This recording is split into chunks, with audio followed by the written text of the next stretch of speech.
Hello, world. And we're live. What's up, everybody? How's everyone doing? Thanks for joining us once again. Once again, thanks for joining us live from Eindhoven, Holland. This is Jump Street Podcast. Thank you, everyone, for joining us. We have plenty of room, so just come in, invite your friends. Tell everyone to come join us. Come join us. And as always, if you don't, please follow us on Instagram. Go to our Facebook page, give it a like, subscribe to our YouTube channel, and also click the notification button. Going, hit the little bell. Yep. So you can ding. So when we do a live episode, it just hits you up on your phone, and you know to go stop everything you're doing and come to us. iTunes. Go to our iTunes. 5-star rating, leave us a review. If you're going to leave us anything other than a 5-star, if you're going to do like 4 stars, just don't do it. Yeah, don't do 4 stars. Just don't do it. Only, just like, either do 5 or don't. You know. So thank you. We appreciate we only that. Want 5s. And also, if you like support, and if you like the content you see, we have a page. We have a Patreon or here, whatever. However you listen to this. You know, we have our. You can listen to this on iTunes and not see anything. This is only round 2. Yeah. We have a new Patreon contest every month. We have a giveaway to one of our Patreon patrons every month. So be a part of that. You just need like $1 to donate, but you can donate more if you want. Yeah. It's up to you. Donate $1, donate $5,000, whatever. No cap. You can do whatever you want. Just kidding. Big shout out to our sponsor today for today's episode. Yeah. Them Skates. Shout out to Them Skates. John Julio, you know the man. He's announcing that Alex Broscott Pro 908s tomorrow. So stay tuned if you're not if you're not at Winterclash. Check the web. Pictures are going to be everywhere. And they're doing that same hefty royalty. Yeah, the same big royalty, the $10 to $15 royalty, which same thing as the Dar Skate. That's it. Same thing as the Dar Skate. Which is going to be like breakthrough now. That should be a standard now. Let's make that a standard. So keep supporting that so that this can, keep continuing for all the pros in our industry. 908 Alex Broscott Pro Model tomorrow, Friday, and it'll be available for pre-order at all your favorite skate shops. Yeah, if you're at Winterclash this weekend, you'll see it in person. So it's available for pre-order right now? Starting tomorrow, I think. Oh, awesome. Tomorrow. So, cool. yeah. If you're at Winterclash, you can check it out tomorrow. Because Alex is going to be skating them? I guess. And then you're going to see all these clips this weekend of the new skates? Yeah. Then that's hype. See it. So check it out. Support these people that need to be supporting our industry. Because we need to get these people paid, you know? Yeah, I mean, you don't want to see Alex not around. You know what I mean? You don't want to see any of the... You got to keep these guys around. Yeah, you got to keep them paid. Okay. Exactly. So buy the skates. You know? So shout out to Them Skates. Thank you for sponsoring this episode. Support them. We have our WTF of the week. This week is Jared Young. I don't know where he's from. I love it when we have a name that's so easy to pronounce. Yeah, it's an easy one. It's the best. Jared Young coming in with a double weird topside negative thing on a box. If someone has a name for that, let us know because I have no idea what you call that. I call it the ankle buster. Yeah, because you fucking twist. That's a pretty, yeah. I don't bend that way. Yeah, you could call it something like really, like a sloppy food, like a Sloppy Joe. Sloppy Joe. I like that one. Like that's the Sloppy Joe right there. All right, so this WTF was brought to you by Jared Young with the Sloppy Joe on his box, on his DIY box. Yeah, let's get right to business. Incredible. All right, down to business because we're actually we have a tight time and we have an extra special guest this week. Extra special. As we've crossed the pond to come over or cross the pool, whatever it is, to see some of people that we don't get to often speak to in our New York City studio. And we have Leon Humphries on. Give it up for Leon Humphries. Join us, mate. What's up, man? Good to be here. Yeah. Amazing. Dude, it's great to see you. We've already done quite a bit of catching up, haven't we? Yeah, I know. So, yeah. Talk a little closer into the mic, if you don't sorry. mind. Yeah, you can pull it closer to you, too, if you want. Oh, it moves. Yeah. And we have a thing back here, too. Whatever. I'm not gonna touch that because that's gonna fall. It's gonna fall apart if I touch that. Yeah. Right there. I will not touch that. So I'll stay here like this. Okay, yeah, perfect. man. Good to be here. Thank you for joining us. Did you just get in like right now? I flew into Amsterdam this morning. Pretty much just journeyed straight here. Is this first stop on your trip right now? Straight to Jump Street from the airport? Straight to Jump Street from the airport. Oh, there we go. My priorities were straight. I was about to say that. I didn't want to, be cocky or anything, but you got your priorities right, I see. I got my priorities right. I was really excited and slightly anxious and lots of other emotions, I'm sure. But the journey, all that was in my mind was really coming to be on the the podcast. So That's it. You know, you can go stoked. home after this. You don't even have to stay for the rest of the contest. Yeah, I mean, there's some stuff going on for the rest of the weekend. Okay, maybe you stay. I might stick around. Maybe We'll there's a couple see. things. Yeah, a couple of Yeah. things. A couple of people to see, maybe. Yeah, But there might be a few people in town, some friends. a couple. Yeah, like already overwhelmed. Yeah, it's and gonna be it's like like homie no overload, one here. and no one's And no here. one's here. Homie overload is Oh, the man. right way to Homie think of it. overload. You know what it is? It's so tough because with homie overload, like at these events, because like you see people who you're so close with, and you have like these like deep experiences with and bonds Yeah. and all Yeah. these things, and then it's like, hey, what's up? And then like someone right behind, oh, hey, what's up? Sorry, dude. Hey, what's it's up? like a and then line it's of like people, on, yeah. and it's like you never. It's hard to get like a real moment. You could with someone. just spend all day just saying what up to people. And Yeah. you probably will just all weekend just say what up to people. Yeah. Like, oh, I didn't see you the past 2 days. Like, what which is up? I also didn't like know a you were here. blessing in a way. Too, Yeah. but, Even just being outside as I rocked up here, I was sort of the front door was closed and I didn't know the way into the skate park. I thought that had changed, and then I saw Yo-Yo, and I saw him and was still walking away, and I was like, no, you don't walk away. You have to actually say hello to every single person you've got like some kind of connection with. Yeah. And obviously Yo-Yo's like, Yeah. Totally. gonna give that dude a hug because he's Yeah, gonna need it by the end of the He's weekend. gonna need it, totally. But yeah, no, I woke up this morning, got the red eye, got the train. I've basically just been trying to get some kip on the way here because, God, I just do not tolerate getting up early very well Kip? at all. What's Oh, kip? Sleep. Sleep. Okay, Oh, okay. gotcha. Okay. Yeah. Well, There are going to be some American viewers, so we might need to translate some things. sleep. Okay. It Did you get any kip on the way Nah, here? nah. None? The You don't flight. sleep on planes and Everyone was party mode on the flight. shit? What time was your flight? The flight was 8 o'clock this morning. Oh, that's not even that early. But you had people just like spilling beers like next to me on Really? the flight. Yeah, Damn. it was like party mode on the flight. Just So off the they're bat. flying in from London, right? Yeah, so everyone's Yeah. coming for a jolly Yeah, in you- Amsterdam. Yeah, well, you're flying in Amsterdam. You know, what are you gonna expect? Well, yeah, it's going to be. There's a lot of like Brits and younger people who are just like coming for the first time. You can tell. Yeah, You totally. You can tell they're About, coming like, for the first 20-year-olds time. and shit? Yeah, all younger by the Yeah, looks of it. teenagers. Although I'm an old man now, so Yeah. everybody looks well young to me. It's me fucking too. You don't look ridiculous. old. How old are you? I'm 35. Okay. So I'm 36 in May, which is quite nuts. But I kind of lost, any kind of. You gotta forget about Yeah, you know, I what, don't- what I a don't number think- is at one point. You know? Totally, man, totally, and yeah, it's just you sort of turn up at Winterclash for the 8th, 9th year running. You think, God, how long have I been coming here? And then you think the first time that you were here, and then you thought the first time that you were here, how long have I been skating and haven't come to an event like this? And it goes back another 12 years or something. So, at this point in time, it's thereabouts 25 years in. So, yeah, pretty stoked. Takes to up like still, a big part of your life. You know, like 25 years. You're 35. It's almost your whole life. It is. I think I reached I've been skating and doing stuff with skating longer than I haven't a while ago, and, Yeah. and I think Yeah. that was the most like significant. Like almost anniversary for me, Yep, I get because I don't Yeah, I even know thought when that I too, exactly yeah. started skating, but I know when I started doing it longer than I haven't. Yeah. And that was like, wow, you can really, I don't know, yeah, just I've been attached to this thing for so long. Right. And, So long, yeah. just sort of reflect on why, and there's lots of, and I think the relationships, the people, certainly coming here and seeing the homie overload, as you said. Totally. Yeah, It's the so much, international homie overload too. That's the best part about it. Because you don't see him for so long. Yeah, of course. Like a lot, I a lot of I people. haven't seen Leon in like at least 11 years probably. Or something We like struggle to figure we out gotta when figure the this last out. time was. It was this This mystical goes, vert This goes ramp. back to the numbers and the age thing. We can't fucking Yeah. figure out like when the last time was. Well, memory is weird, isn't it? Because I don't really have a lot of specific memories are gone, and then they just get kind of brought to the forefront by Yeah. weird like occurrences. Of course, yeah. So it took us a minute to think when was the last time that we saw each other. Although we've had like maybe to and fro's online. Yeah. But then it was this vert ramp.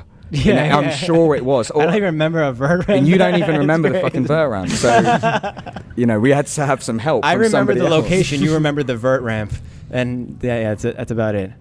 Yeah, man. And It's that subconscious memory that like it gets dug up eventually one time or another, but it's always in there.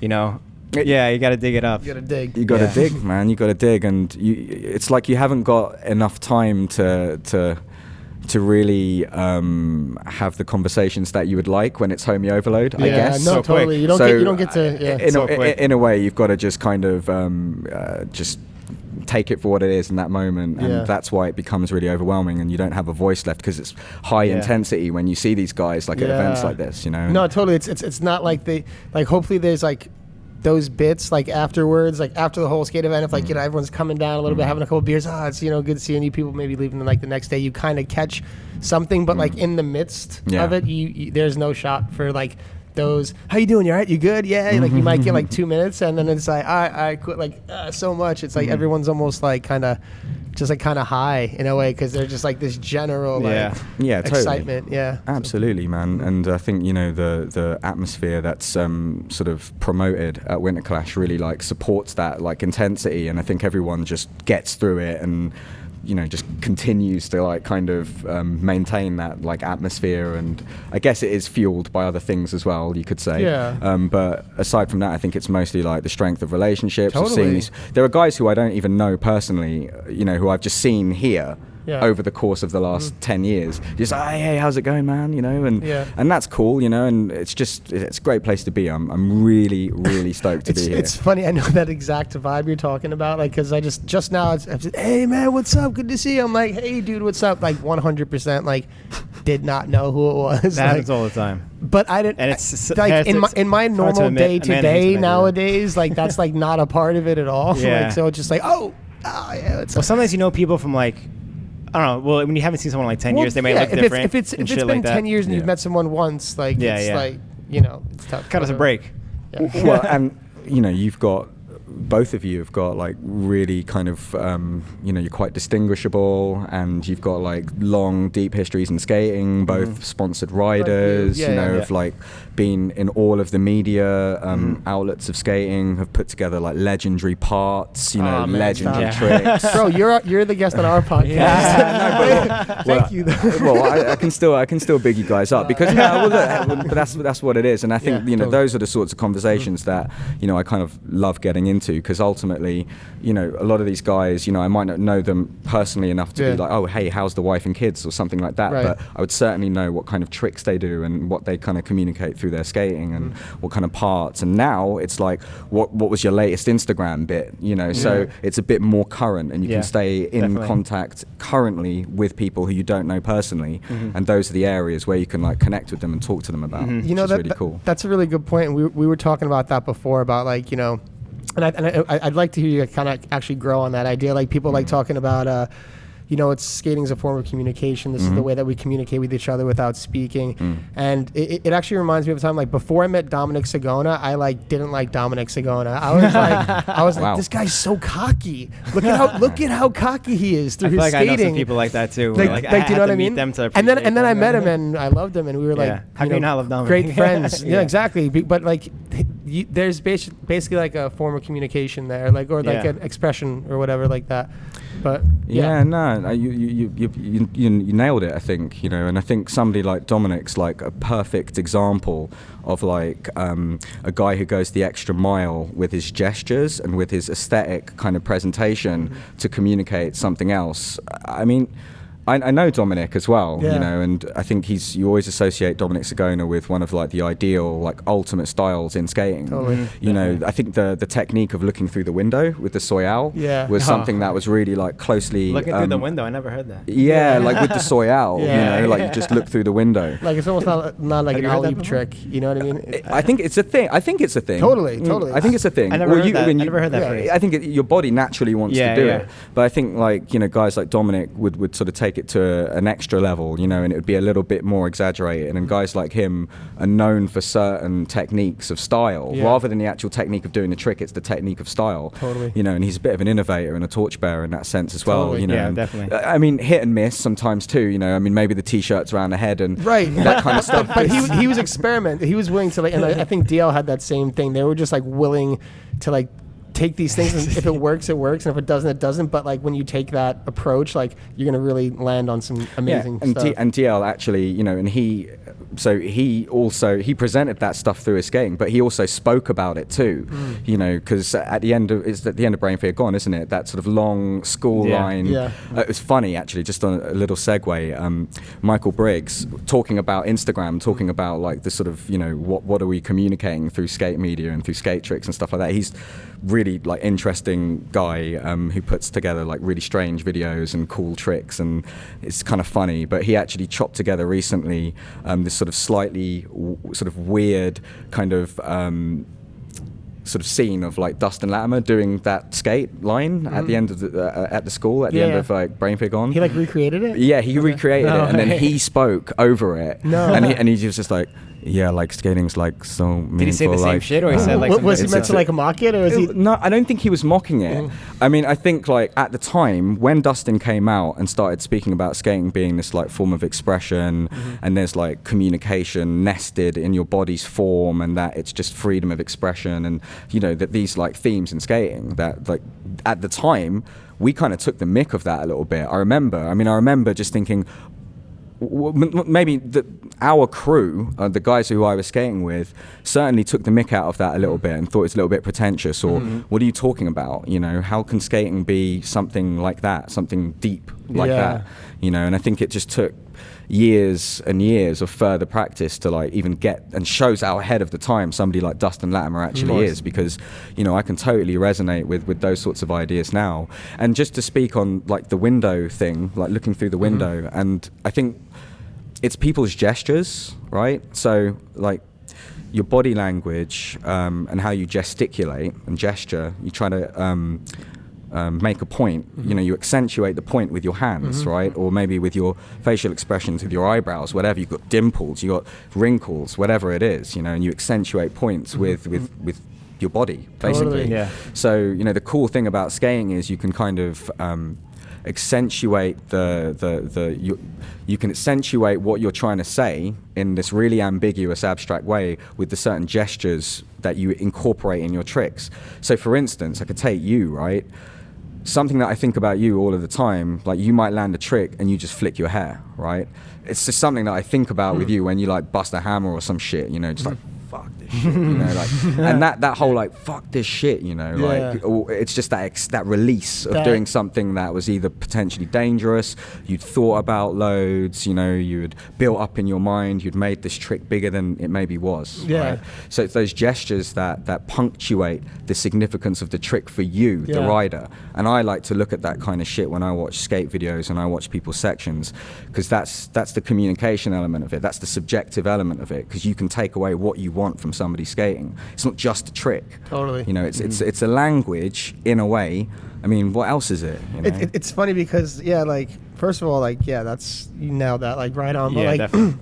what, going back to like Dominic, when I saw it, like in, like you said, like taking the style and running with it, like taking the intention and having like I thought like, because Dominic was clearly like trying to like be this, I was like, oh, he's trying, like that's bad. Like that I know what he's you mean by that. trying, like, and I was like, so that's where my mind was associated, because I'm like, that's not real. You gotta be real. You know what I mean? Like, totally. And that way of thinking.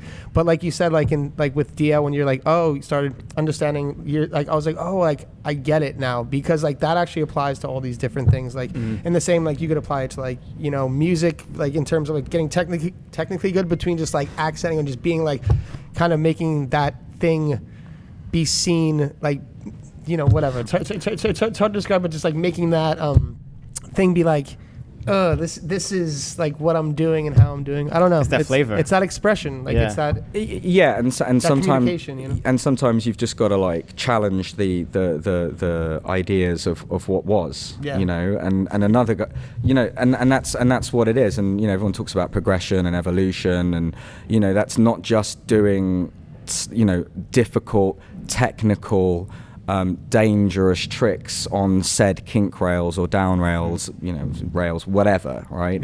It's how you do it. And it's also, you know, take for instance, you know, another quite legendary and in equal measure divisive figure in skating, such as like Ollie Short, right? Arguably the GOAT, right? Arguably the GOAT. You know, and we I've grown up with Ollie. He lives, you know, around the corner from where I live, and you know, all of the guys in Southwest London, where I'm from, we're all very close with Ollie. You know, and you know, he went through different eras and sort of epochs of his own skating, almost attaching to different groups of people. And you know, he would sort of model himself, you know, the Clockwork Orange outfit, for instance. So you know? yeah. I mean, Genius. that's just genius, Loved it, and just scorched into the memory of most people. Totally. You know, When you think certainly of of our Ali, that's generation. Yeah, what that's I what makes think people of. memorable too. Certain things like that, and you might criticize it at first, but you're And still talking about it 15 years later or whatever it is. Because it punctuated what it accentuated whatever he was going for. And I don't think it's still obvious what Ollie was going for. You know, I mean, he's a musician, he's an artist, he's an interesting guy. He likes like a wide palette of music, and yeah, I mean, loved Pink Floyd, you know, like had this sort of Sex Pistols kind of phase, kind of wanted to embody like some of the, I don't know, culturally important musical aspects of like London and of England, I guess. He did, right? definitely did. And he was Kind definitely of- like a pioneer in that way, because he was like one of the first guys taking those risks when it was such like a hip hop. Yeah. You know, Yeah, he thing. was Yeah. like He one was of the first. he was taking that Yeah. risk like of He was like 80s Which- rock which when took- everybody was which like took hip-hop balls, and man. baggy Like, you know, pants it and took- shit. and he was also one of the guys that was, you know, like triple XL, he like was. like Yeah. ludicrously baggy Yeah, I forgot trousers, and you about know, that too. bleach blonde highlights hair. So he went through noticeable eras of skating, of his style, of how he looked, and it was deliberate and intentional, and it created like attention, it created talking points. You know, the guys who were from London who knew him were just like, oh, so he's kind of like trying to do that now. He's doing this now. He looks like this now. But I don't know. I mean, Ollie's skills were self-evident. You know, it just spoke for itself. Yeah. So it's like Seriously, you can't hate on Ollie ever for totally. trying hard or for But trying to do something. I will like say that. this: there's a whole aspect of his skating that I think a lot of people aren't familiar with. Like they just know him as that, but like that earlier stuff, he did all of that stuff Yeah. that everyone else was doing. He did all that, and then those hurricane tricks, and they did like there was a legendary session in London, right? When the England team. Oh no, hold on. Eric Shrine was over. Was that when Shima came over for the first time? Eric Shrine came over. What the hell was that?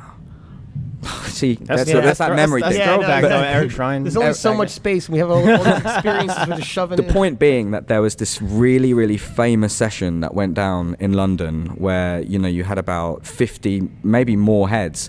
And Ollie, in his baggy phase, you know, wearing cooties or something, he did like a 360 fish brain on this quite tall down rail that was one of the most famous rails in London, called Brown Barbican. Shout out Brown Barbican and Strawberry Ledges. Yo, why does Brown Barbican sound like Mad Mardigan from like those? It was Mad Mardigan. Mad Mardigan. It's like that movie. I don't know. I'm sorry. It's like the movie Legend with Tom Cruise. Oh, okay. I don't fuck with Tom Cruise, but I don't fuck with Tom Cruise. You're like, nah, no good. he 360 fish brain this rail, man. It was like 1999 or 90. I don't know. It was the 90s, or maybe it was the early 2000s. Maybe it was 2000. Maybe it's 2001. I don't fucking know, man. Yeah. It was like 20 years ago, basically. Yeah. And I remember when it happened, it was like the levels had changed. It's like there was a new level now. Yeah. Because I don't think anyone had really done anything like that in London before. I don't think anyone had seen anything like that in the flesh, in person. Yeah. And that session in particular, I remember it so well because I filmed most of it because I had a broken leg. Yeah. So I had to sit out and just wasn't able to take part in that. But it was just like, there are some sessions that you will never forget. I mean, how many sessions have we all had between us? Yeah, Totally, that's yeah. cool that you can think of shit like that too, and like those sessions that people probably never heard of, or like was that footage anywhere? Right? Yeah, it's so there are lots of old London skate videos, and we've got a pretty extensive history of making skate videos, and you know the crew within London. Between, you know, guys like myself, like Johnny Lee, shout out Johnny Lee, Sam Bold, Tom Sharman more recently. You know, we've always had XM1s, so the GL1. Yeah. We all had GL1s back in the Yeah, day. yeah. and we were really engaged in filming skating from, well, like the late 90s, early 2000s, you know. So yeah, like long tradition of filming skating. And I think one of our earliest videos, Lords of Movement, has that footage in it, and somebody might be screaming at the screen now and going, dude, you don't even know like your own videos or whatever, but yeah, certainly that footage is legendary footage that was like ratified in our videos. I want to go back to those videos, because I don't remember too much like London skating back then. Yeah, I'm sure it was out there. I just wasn't. You can YouTube and Vimeo some of that stuff. I mean, there's a couple of YouTube pages. There's like Capital History on YouTube, and if you like typed in Lords of Movement or Sidetracked London Skating, you would see some of those really old. Lords of Movement is such a heavy name. It's such a typical name like, from them. It could be like a b-boy thing. It could be like so many things, but it's fucking Lords of Movement. Lords of Movement. You see like some guy doing a head spin or something. Yeah, we were like sitting there scratching our heads for like 2 weeks. What do we call this video? Oh, I get it. How about God's a Movement? No. Lords. Yeah. So we got a lot of old footage, and actually that particular session is documented quite nicely in some of our older videos. Sick. So you know, we've been pretty consistent with knocking videos out over the and you're still 20 years. Fucking filming for shit all the time, like especially for like an OG. Like I see edits of you more than like almost like a lot of other people. How the hell you do that still? You're pretty active, right? Yeah, dude. For a 35-year-old to have like that much time, you put out at least like one proper section a year. Like legit, I'm not talking like a minute-long edit. Like, dude, I'm talking like a full-length section, like that you went in and filmed for. No, thanks, man. How do you have like time for all that shit? Like, and you kill it too. Appreciate it. It's not just like whack stuff, man. No, dude. It's legit skating. I take an awful lot of pride, and I take an awful lot of care in skating, in my skating. As I was saying just before we started, it's like, you know, I try to look after myself for a start, and I've made various adjustments with what I do, how I look after myself, how I take care of myself, what I eat, like trying not to drink so much. You know, I'm conscious that these things have like an accumulated effect on my physical ability and my mental capability. Yeah. But look, you know, as much as it is me and just like being absolutely obsessed and engrossed in skating and absolutely entrenched in just the beauty of everything that we do collectively and individually, it is about that collective kind of thing as well, you know. And I'm only as good, or I'm only as sick as the people around me, if you see what I'm saying. You know, like it's an integrity thing, you know. We all of the guys in London, we like hold each other down, support each other, and when it comes to like making productions, we almost like, it's not a competitive thing, but there's just this kind of understanding between us that we've got this standard, and we've got this core standard of skating, you know, that it's a tradition of skating in London that we each got to uphold in order for us to be strong together.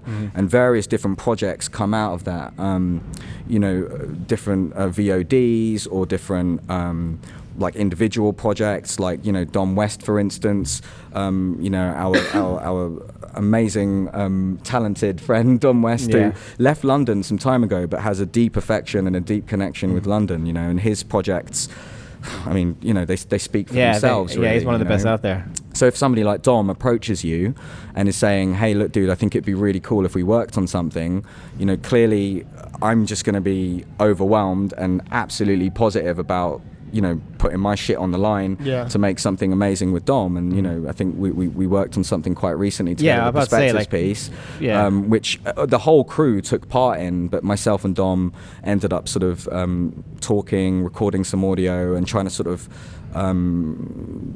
get this narrative, get this kind of meaning out of maybe what we're talking about and how we experience skating in London.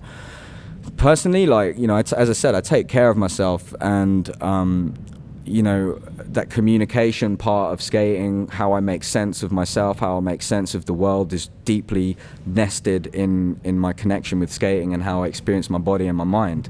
You know, so I'll never think of it in any other way. Plus, you know, I'm an athletic guy, you know, I'm flexible still, and I do things to aid my flexibility. You know, I practice yoga, I stretch, and I try and do the right things, you know, so I can have as good of a chance to communicate what I want to communicate in my skating.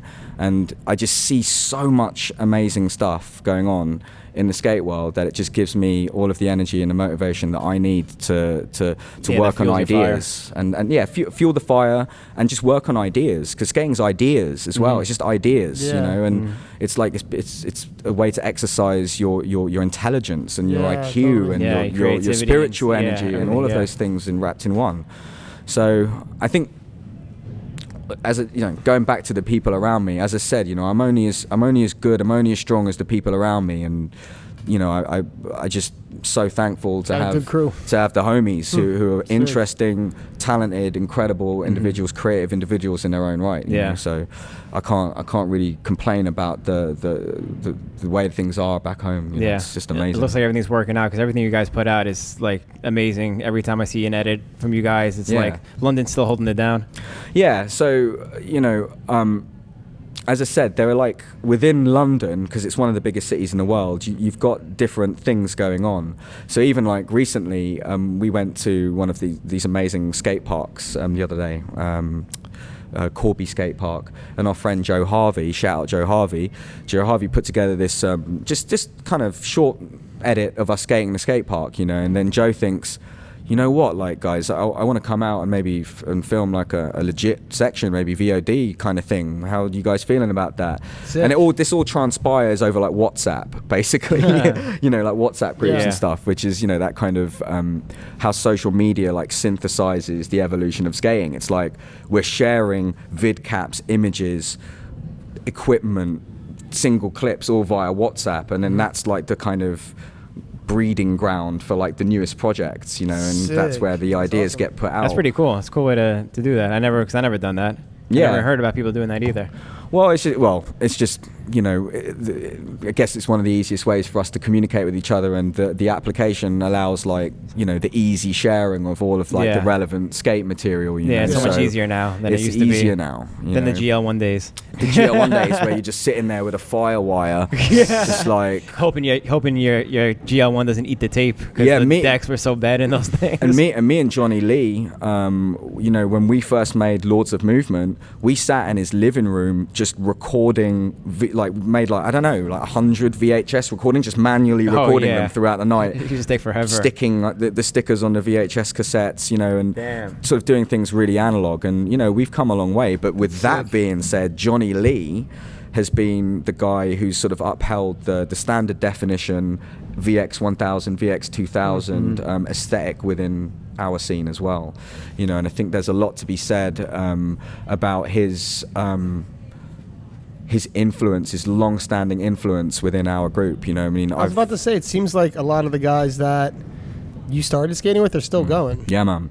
Big OG crew. Yeah. You have a good OG crew. Yeah. Yeah, it's like, Blake Bird, who's a couple of years, or a year older than me. He was in Daily Bread, you know, like when there were pictures of London skaters in Daily Bread in like fucking 99 or something. Johnny, I first met, must have been in the 90s, like 97, 98. He had a pair of those new rollerblade, like Deluxe, was it? And then my friend Daniel wanted to try on the skates because he'd never seen them before, because Johnny got them from the States or some shit like that.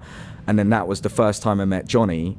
And here, you know, and we're working on something right now. So those are the under wraps bits, you know. And what you've seen of me has been, I guess, mainly like some Instagram stuff. Yeah, and, I've seen you a lot know, on putting Instagram, little. But it's crazy because like a lot of it's like, you know, skating throughout the winter, and like you said, like you're 35, and it's like me like, if it's 70, I'm out there. I got the day off. I'm like, all right, 70. Cool. If it's 70, which is, I don't know, whatever, 25 or something Celsius. I don't know. But if it's something like that, I'll be like, okay, cool, I'm out there. But, you know, when it gets winter, that's when it gets tougher on, like, the old bones and the old body. But I see you're still out there on Instagram doing your thing, hooded up. Like, well, that's the thing. And I think that's the other thing about us and in London. I mean, we don't really get, like, super brutal weather. It can be. Yeah, you guys get lucky. It's not, like, super gnarly, but I think you made, like, just touched on those 2 points about age and about winter. Yeah. And I think, like, the attitude, really, and the attitude for us, certainly, over the past few years, has just been, like, middle fingers up. Right? Because it's like, okay, it's going to be cold and it's going to be wet, and I'm getting older.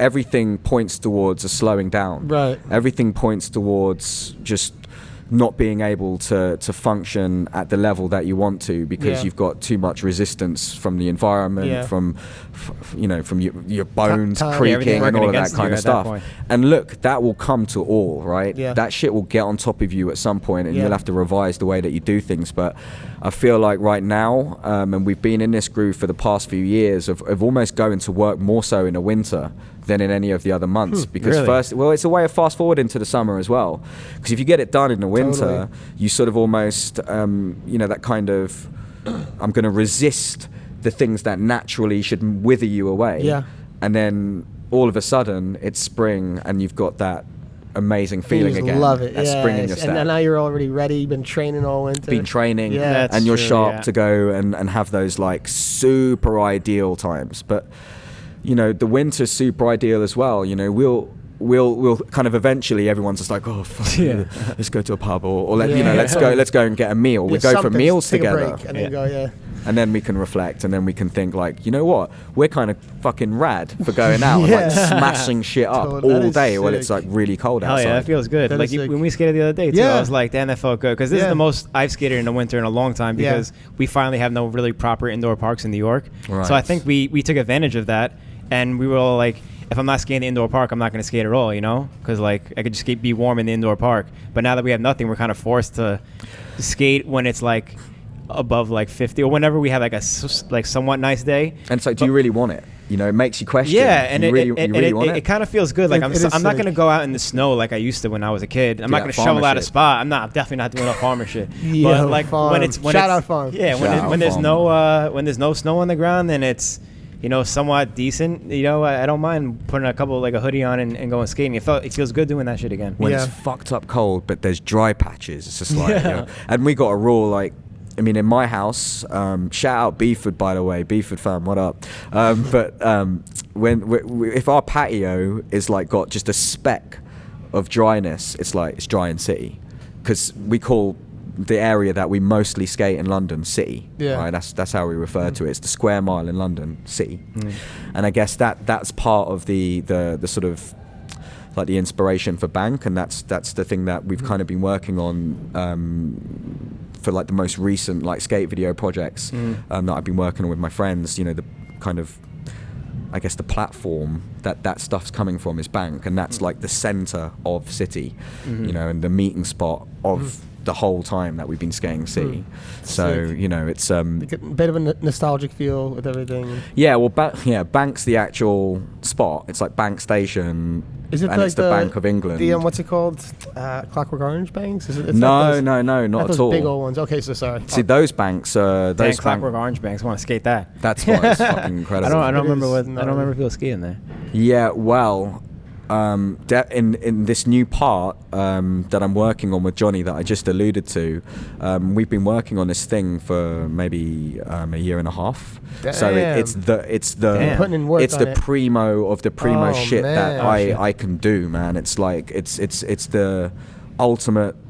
It's not just like I put a month together. You're putting work in. Yeah. It's like we really, both of us together as a pair. Obviously, it's not just me and Johnny going out. Sometimes we're in a crew, but actually sometimes it has just been me and Johnny. So when you've got that kind of intimacy between two people working on a section who known each other for like 2 decades, then you start to sort of unveil the layers of what you can really do, utilizing both of your skill sets to the absolute potential. So say for instance for Johnny, he's very critical of his filming, and he's a scholar of filming, and he's a scholar of skating and of skate culture, almost to the point of distraction for him, and me too. Now Johnny is applied more in the filming sense, although he's a really sick skater in his own right. He's applied more to the filming sense. For me, I film, and I love filming, and I'm trying to develop my techniques of filming too, but clearly I'm a bit more of a skater, you could say. So when you're in this kind of relationship with somebody working on something, and then you think, dude, could we do the best thing that that we could both possibly do, you know, and what does that mean for us to do the best thing that we could possibly do? Because it certainly doesn't mean like let's bang one out in like 6 months. You know, for me, we've had to go to some spots 2 or 3 times to get something, which is kind of a bit uncharted terrain, because usually you'd just be like, fuck it. Well, nowadays, I can't get that thing, so whatever, we move on. But you know, and actually there's some epic shit that, you know, we went back to get a couple of times. We had to prepare the spot.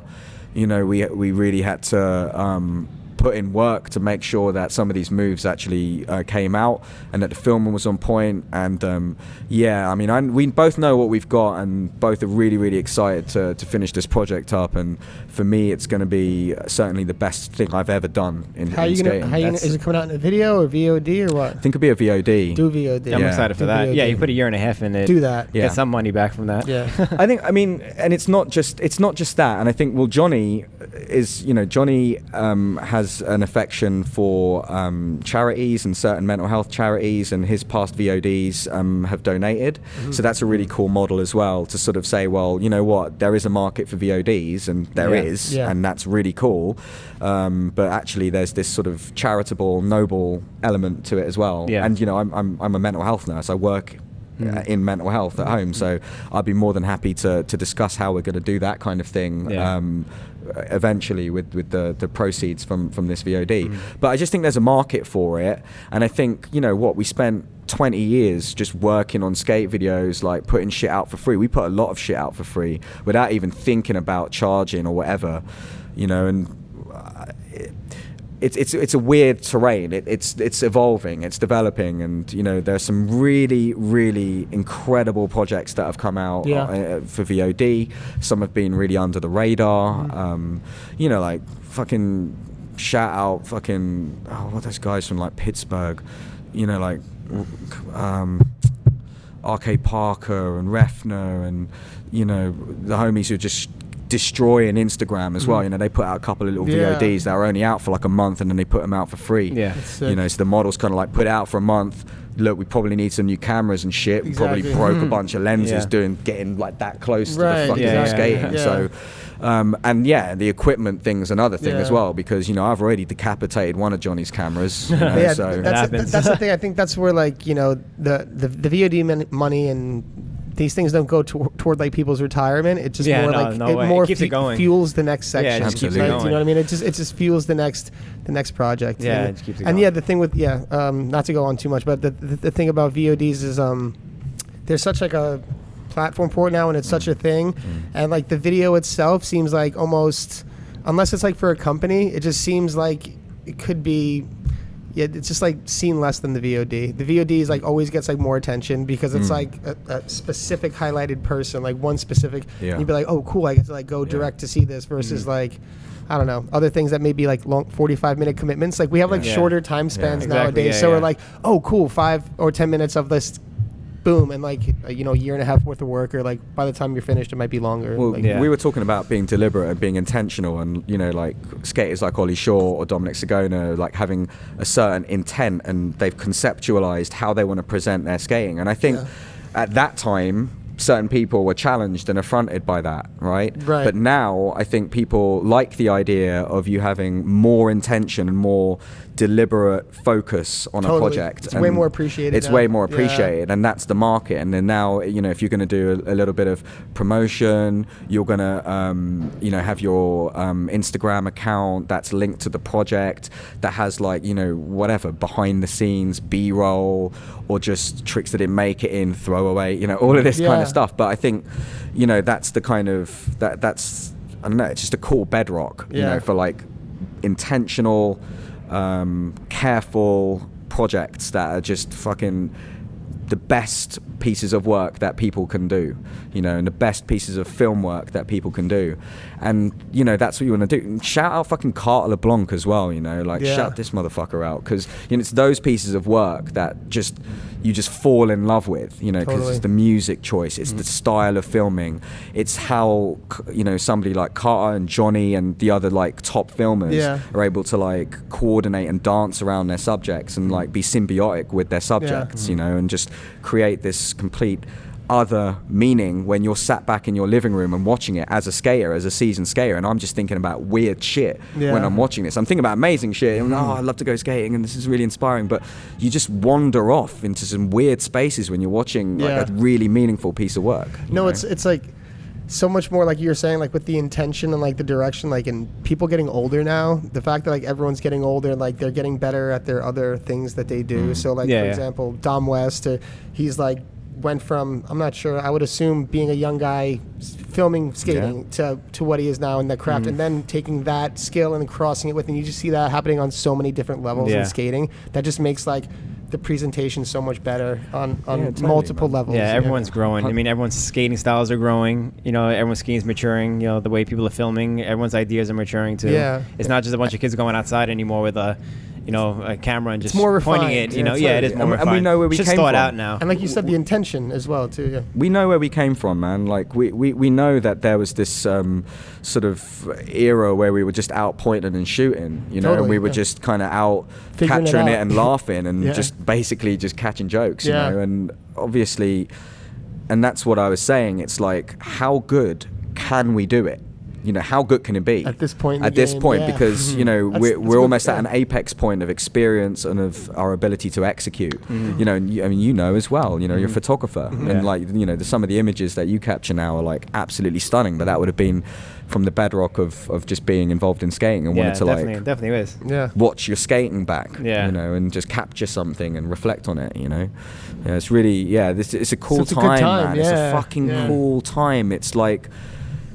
Even on the way here, and there's almost too many things like going on, and that's not a criticism. That's cool. Yeah, I mean, just those viral videos that went out just prior to Winterclash. Yuto, Bobby, and Andy Francis. Those clips were ridiculous.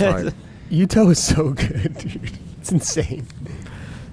He went from a laid out UFO, like basically doing a split, to a laid out true top acid. And they were both laid out. That's more than a backside of TTA. And that's akin to the sort of exaggeration, the exaggerated kind of style that we were talking about with Sagona, for instance. Because Yuto he's over swag. Because it becomes it's over swag. It becomes a different trick at that point. Yeah, I'm about to say that too. Yeah. It's cool when you see tricks that you like. I'm sure we've seen like a backside or two top S's before, but you're like kind of reinventing it the way you're doing it. Yeah, totally. By not really changing much, but just the way you naturally do it. Yeah, and it's so I think like the Japanese skaters definitely have a distinct style. Of course, we know all that. Of them, and it all comes from the school of Chiaki, right? Yeah. And I guess you could say like classically hip hop style with baggy clothing, quite legs quite far apart, crouch landings. Yeah, totally. The top acid foot out really there far a little bit, far out. They definitely grab all of their tricks too. That's like do everything. Yeah, it's like that proper shit, like how you learn to do it. Like grab all your tricks, land fakie, stay fakie, like all that and stuff. And defined locks, and like quite defined like definition on the locks. And you could tell they don't like take they'll do a trick until it's perfect. Before it's in a video it's or not whatever. Like I've done it. Absolutely. You never see sketchy landings or sketchy anything from any of those guys. No, never. There's not like the punk rock fucking skin tight Japanese skater, and you could say it's formulaic, but I just love it. I just love how that's exclusive to the Japanese style. It is. And they orientate themselves around this like totally different. I like how we're ninja stuff, dude. It is like ninja shit. It's cool that we're still seeing like new generations. It's total ninja style. I like that we're seeing new generations of it too. There's like no sign of it ending too, because Yuto is even like super young still, and there's still like younger kids than him. Like all the kids on Instagram that are like this tall, with like big ass helmets on and huge skates in their feet, doing crazy shit that I wouldn't be doing. Yeah. So the generations are coming and coming. Yeah, I hope so. I mean, that's the thing that I, maybe I'm not.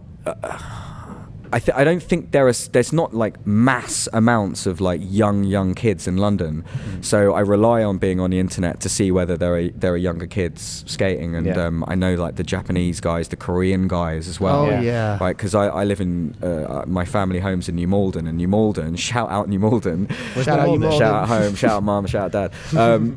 New Malden is got like the highest concentration and density of Korean people in the world, right? Outside of like Seoul. I don't know if that's still the case now, but it's Koreatown basically, right? So like, you know, I've always had a bit of an affinity with Korea, having Korean food and all this kind of stuff. Yeah. But so I was like super juiced to see like this scene like come out of Korea, like JK Park. Yeah, it's true, because you never really saw that back in the Brothers. Yeah, like where did that come from? I never realized that. You didn't really see that back in the day. And that's some hyper style as well. Yeah, that's it is. some hyper style, because it's like it's over style. It's like okay, there's stylish dudes, and then there's JK, right, and then there's Yuto, and then you know then there's the younger ones who's just, was it Jae Yoon? Is it? Jae Yoon, them? I think he's Korean. I think. Yeah, he's Korean as well. Crazy, Definitely, he's Korean, right? The kid, what's that little kid who's like up there, upside down, doing slow-mo flat spins? 14 or something? No, That young one? but the young one can't be 14. He must be like the younger one's younger. The young one's younger, yeah. He's like up in the sky, and Yeah. so it's obviously it's really it's a relief to know that there are Definitely, like phenomenal younger skaters coming through. But you know, I rely on the internet to sort of get my knowledge. Well, it seems like you put your work in. Like it seems like you, because I feel bad admitting this, but there's a lot of times like I'm not knowing what's going on with the younger guys, and I should. You know, we're doing like we got this podcast. I should figure this stuff out. You know what I mean? But it's you know, it's like you gotta like put that, like you gotta do it actively to figure it out, because you gotta. And I think like a lot of guys in my generation or my age are just like okay with skating with like their friends. Yeah, I think that's what it is for the like most part. That's why it's cool to see what you're doing. Yeah, but it's like you're actively like out there trying to like figure out who's next, and you're like, still really young at heart. So that's I guess that's kind. I think you nailed it. I mean, that's kind of how I want to be. So, for instance, there are a lot of people who are organized and who have got their social media accounts and then their brands, and who are like got their platforms, like Too Easy, for instance. And my good friend Gregory Preston, you know, he's another example of a guy who he's like new school, right? You know, and Greg is sick. Shout out Greg, you know, and actually well known for doing extraordinarily odd and weird tricks on chains and just doing things that you couldn't even imagine possible. So, you know, he's got a good footing in skating. He's an incredible skater himself, but the way that he encapsulates skating through his platform, through his social media accounts, through his videos, is just it's just this kind of new wave that's happening in skating, and you see it elsewhere. You see people creating videos who are younger skaters, who've got scenes around them, people around them, taking techniques from where they've seen other, you know. What's a good example of that? I don't know, like, you know, Bobby Spazov's another really good example of that, totally. right? You know, where he's a couple of people asked what you thought about him, I guess, because you were talking about so much of style and stuff like that. Yeah, I mean, he's sort of taken various elements of what he sees around him and he's made it his own, right? And I just think that's really cool, man. And I'm from the old school, and a lot of the conversations and podcasts that you've had, a lot of the conversations that I have with my housemates, 'cause I live with skaters, right? A lot of like the conversations I have with my friends would be based around, you know, old school stuff, things that we did 20 years ago. And that's my era. That's where I come from. You know, I remember fucking, you know, Tom Fry, you know, like he, you know, I remember, you know, when I was at Blading Cup last year, Scotty Crawford and Mike Budnick. I saw Mike Budnick do a sad plant or an invert. That seemed like the best. But you were at Blading Cup too? Yeah, dude. Damn. I was at Blading Cup, right, and I met Scott Crawford, and I'd already had conversations with Dom about Scotty, because he has been doing some projects with Scotty Crawford, right. And ever since Dom was there and started hanging out with some of these guys that are in like VG6 and Tim Ward and Scotty Crawford and etc., I was like gromming out hard. And then eventually, you know, last year got to meet Scotty Crawford, had a chat with him, and I pulled him aside basically and was like, dude, like, do you know, right, when you did a zero spin air on that quarter pipe at Blading Cup, do you know that there was just this synchronous kind of like that actually happened? That's because sick. People identified his signature trick in the new school 2018 moment. Right? They identified something that was actually like legendary in the memory that you hadn't even. I know Scotty Crawford's like signature trick is like the zero spin, like the stale zero spin on vert, and he did it on the quarter pipe. It's like, dude, this is, so that's kind of how I think about things. Like I want to think and revere and absolutely respect the old school, that where I came from, Totally. right? Like I am old school. Yeah. It's where I came from, Yeah. you know, and that's my world. But you know, I've got a lot of things to give, and I feel like physically and mentally like sharp, and I see what's going on within skating at the moment, and I feel part of it, and my friends make me feel part of it, and I just I've got an energy to respect my old school roots and to just love everything that I've been through and experienced in skating, but want to try and bring something new. And I don't, you know, and that's not going to be like technical stuff per se, you know. I'm trying to be. Well, your skating is very creative anyway. It's your style of skating, I guess. I don't know if it's always been that way, but I could tell in the last few edits that you okay, so there you go. I could tell in the last few edits like you skate differently, and it is creative. You could tell it's like a lighter way of skating, I guess you could say, because like easier on your body and stuff. But it's very creative, and it's definitely different from what a lot of other people are doing. Okay, cool. So it's I can see that, like what you're talking about. And but are you talking about like more of like an energy that you're bringing to the new generation of the kids, or? Yeah, because I guess it's kind of like, I'm 35, and you know, I was skating in the 90s, you know, where people, you know, where midget wheels first came out. I had grind plates on my skates, so you know, like literally from day one, for all intents and purposes, right?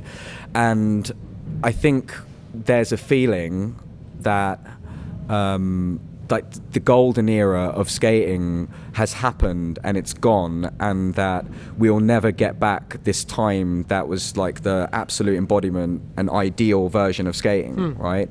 And I don't feel that way, you know, at all. You know, I think that the past eras were significant and important for all of their reasons, and for all of the stars that we had, for all of the teams that we had, for all of the tricks that were done. You know, there was a lot of people throwing themselves and, you know, like reckless abandon. Yeah, totally. You know, but then by the same token, significant and important, but not too refined. Yeah. So, I think the sort of feeling is that there was the golden era of skating has happened, right? Okay. And I was there in that era of skating, and I don't feel like that, because what I see around me are people who have got like a lot to give. And it's also hard to feel like that when you're at these kind of events, like, and you see guys like of course, all the younger dudes Joe going Atkinson crazy types, and it's just like, man, it's still so much to course. go, like, you know. I also think, right, it's about, you know, what constitutes tricks, what constitutes style, what constitutes what is viewed as fucking sick, or what constitutes something that's maybe not so great. I mean, I don't know. I think these are all questions that you have to like thrash out, like through your WhatsApp groups or through conversations with each other when you're out skating. The other thing is about the terrain and how you approach terrain, because for me, it's not necessarily that I'm going to hark back to doing like three-way switch-ups, although I probably still could do some of that stuff, and I feel sharp enough to do some of that stuff. For me, it's all about trying to extract like a unique kind of spot, basically, and London is 50 square miles of fucking playground, right? We were engaged in very formulaic and routine kind of skating from the 90s through the 2000s. We were just like, okay, rails, ledges, you know what it is, man. And you know, your conceptualization of skating was pretty narrow. Yeah. So I like the idea that it's just sort of grown and grown and grown to the point where it's just absolutely exponential. It really has, and it continues to. And it continues to. So now when you look, it's like all I see is just different shapes and different curvature. And it's sort of fitting what I'm seeing in my vision with what I've envisaged in my mind. And then it's just fun to find a route from A to B. It's fun to try and find a use for that thing, that spot, that route, A to B. I quite like to think of it like that. It's sort of, it's a route of A to B, a concise route from A to B. And how can I make it either efficient? How can I make it look cool? And that's the cool thing when you're working with somebody who can film really well, is you can absolutely accentuate that to another level, you know, using either a fisheye lens or using your long wide angle lens, whatever. And I think there's this infinite kind of quality to skating right now, where our skill set and how we can capture it can make the terrain that you're in just look like it. You can do anything at any time, at any moment, night or day, summer or winter, you know. And I just think that's a pretty cool place to be in, because it means that you're not limited. You're not limited at all. Right. That's awesome. Yeah. And having that freedom is, it's funny when you talk about this and like the new things and specifically of intention. I think about like, like Danny Beer and like these guys in the new, Shout like, out Danny. shout out Danny Beer. Cause like, again, like I think it's just like maybe like the old bit in me, but like when I first saw it, I was like, too much for me, right? Yeah. But then like I was seeing like he had a thing to introduce him on them skates. It was like a short like little Instagram thing, and he goes up and he does like the rail thing, and he does the windshield wipers on the heel, like, and I was just like, whoa, that was sick. So it's just like this whole, like you were saying, like unexplored, because it's like this is like the things we know exist, but like the options have opened and there's still this like incredibly unexplored territory, like, which is just like, it makes it really exciting too. And it's like, and it takes like the mind frame that we had, like when you're going like, oh, there's the perfect rail, perfect downledge, perfect thing. It's like, it makes it a new adventure. It's like a new component to like what it is that we do. Instead of being like, how good can we do in this? It's like, yo, can you use your mind now? Can you extract the best thing out of this spot? Or can you like, and be humorous and be and exactly take it lightly. Because it's not because videos are really epic. The videos back in the day were like epic, but Game of Thrones shit going on. The intro of Game of Thrones, people sliding down rails and that. I mean, your shit, dude. I mean, dude. You came out to I Hate God. That's about as fucking epic as it gets. But I mean, the point around Danny is a really, really interesting point. I actually hung out with Danny and got to meet and skate with Danny in my trip to Vancouver last year. Because I've been quite a busy boy, just trying to travel. I didn't know you were traveling so much. Yeah, dude. Hope to see you in New York soon. Dude, I was going to come and talk with you guys. Like, you can still do that. We're already running out of time. I was looking forward to doing that. Let's do it. Yeah. But just the cool idea around, we were talking about the conventional aspects of skating really being measured around like rail slides and big ass down rails and stuff, and it's like Danny's coming out in his like pro release video doing a rail slide that's literally an inch. Yeah, that's pretty much right. And then which most people won't even try. So that's like scary as hell to jump on. Great, like he took this thing that you would be like never, like you I guess like the equivalent to like what is a Hesher skateboarder, an old school rollerblader, like it would be like no way, not my thing, dude. But no, he just like he made it cool. Like and that's the thing. It's like I think it's like almost like the challenge, like taking something that's like not cool and making it cool, because obviously like the huge 50 stair steep rails, like whoa, that's obviously no, but like that's not obviously, it's not self-evident that that's cool. Like you know what I mean? And if you take that and like you can make it cool, then you've done. And I think like Dominic Bruce spoke about that during season 1. He was just like, not doing a new trick, but taking what's already been done and reinventing it. Yeah, exactly. And I really like that idea, and that's something that's a kind of a new way of thinking skating, which is fun and exciting. That Danny's one of the main. He forces you to take a long, hard look at what you think is skating. That's the coolest thing. He forces you to do that. That's because really cool. He's being taken on by like basically like the core brand right now, right? Yeah. And like John's like the corest street skater that there is. Shout out to our sponsor, Them Skates. Yeah. Shout out to them, man. And John's a street skater, right? So for Danny to come out, on them and just basically be kind of pissing about, but seriously pissing around, seriously doing it and mixing the skill set, because he's an incredible skater. He's incredible. It's so different from everything that this industry has seen too, and it's like refreshing to see something like that. And like you feel like you've seen different before, but like he's definitely different. Yeah. He combines personality. He combines like physical attributes because he's really explosive. Yeah. He's like a recoiled spring. Yeah. So he's very athletic. Very athletic, and he'll address the camera. He'll address the camera either before or after the trick, and that's that gesture thing. You can either do it with your body, with your form, or you can literally do it. You can look at the camera and be like, "Oh, what up?" Or like, or smile, or flip the camera off. Another guy who's sort of almost divisive in how he does that is Andrew Nemirovsky. Another guy who's just an extraordinarily incredible skater. But in his, I think, what was the recent video that with them two? Program, was it Program? Program, with Program. And he, in his section, he's just like addressing the camera, like, and you don't know what he's trying to communicate. Yeah. Like he's like, it's game over. I just done like basically nothing. but I just think it's so cool. It's totally like, it's It's that. I like how this conversation came full circle with just the way like you do tricks. No, it's awesome. Just like that. Yeah. We're cutting it close. I was now about to say, how are we end. doing on time? We're kind of really close time now. is They're it? gonna start kicking us out at 5:42. It's 5:42. So they're gonna start kicking us out. Do we have one now. question? If that's we have, really we'll good take one question from- for Leon. If anyone has one out there, he's been dropping some serious knowledge. Also, as of now. before the question goes on, since we have such a limited time, and you've been an incredible guest, we could have you on. My for pleasure, We man. could have you on for like 3 hours, and it would be It's my incredible. pleasure.